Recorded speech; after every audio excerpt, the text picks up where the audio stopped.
வணக்கம்.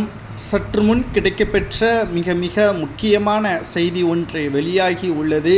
திராவிட முன்னேற்றக் கழகத்தின் அமைச்சர் செய்த பேச்சால் ஒட்டுமொத்த அமைச்சரவையிலும் மிக பெரிய அளவில் அதிர்ச்சியும், உடனடியாக பதவியை பறிக்க வேண்டும் என்று மக்கள் தங்களது கருத்துக்களை தெரிவித்து வருகிறார்கள். அமைச்சராக இருக்கக்கூடியவர் அனைத்து மக்களையும் சமமாக நடத்த வேண்டும்.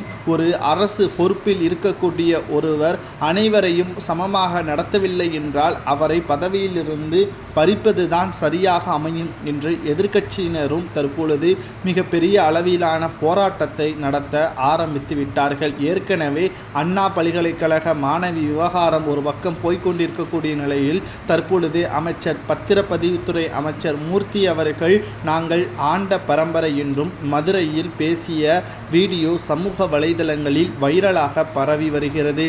நாங்கள் ஆண்ட பரம்பரை வெள்ளக்காரனுக்கு எதிராக சுமார் 5000 முதல் 10,000 எங்களது மூப்பட்டார்கள் ஒட்டுமொத்தமாக போராடி வெள்ளைக்காரனை விரட்டி அடித்தோம் என்றும், எங்களுடைய பலம் எந்த ஒரு சமூகத்தினருக்கும் கிடையாது என்றும், துணிச்சல் எந்த ஒரு ஜாதியினருக்கும் கிடையாது என்றும் மறைமுகமாக தாக்கி பேசியிருந்தார்.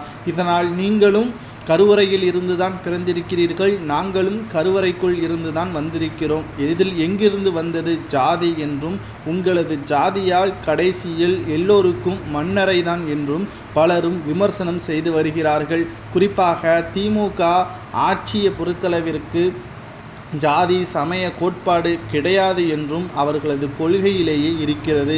ஆனால் அமைச்சர்கள் மட்டும் பேசலாமா? கொள்கையில் எழுதி வைத்ததோடு மூட்டை கட்டி வைத்துவிடக்கூடிய ஒரு கட்சியாகத்தான் திமுக இருக்கிறது. ஆனால் செயல்பாட்டில் அனைத்துமே பித்தலாட்டமாகத்தான் இருக்கிறது.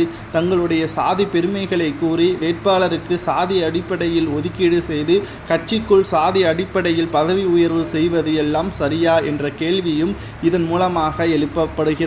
நீங்கள் சாதியை முழுமையாக எதிர்ப்பவர்களாக இருந்தால் சாதியை போற்றி பேசக்கூடிய அமைச்சர் மூர்த்தி அவர்கள் மீது நடவடிக்கை எடுப்பீர்களா என்ற கேள்வியும் சமூக வலைதளங்களில் வைரலாக பரவி வருகிறது. ஏற்கனவே அமைச்சர் மூர்த்தி அவர்கள் மீது பல்வேறு புகார்களும் இருப்பதும் குறிப்பிடத்தக்கது. அந்த வரிசையில் தற்பொழுது அமைச்சர் மூர்த்தி அவர்கள் மதுரையில் நாங்கள் ஆண்ட பரம்பரை, எங்களை யாராலும் எதிர்த்து நிற்க முடியாது என்றும், துணிச்சலுடன் உங்களது குழந்தைகளுக்கு நம்முடைய சாதி பெருமைகளை சொல்லி வளருங்கள் என்றும் பேசியிருப்பது சரியா தருவாரா என்பதை கமெண்ட் வாயிலாக கூறுங்கள். குறிப்பாக அமைச்சர் மூர்த்தி அவர்களது பதவியை பறிக்கலாமா என்பதை கமெண்ட் வாயிலாக மறக்காமல் கூறுங்கள். நன்றி, வணக்கம்.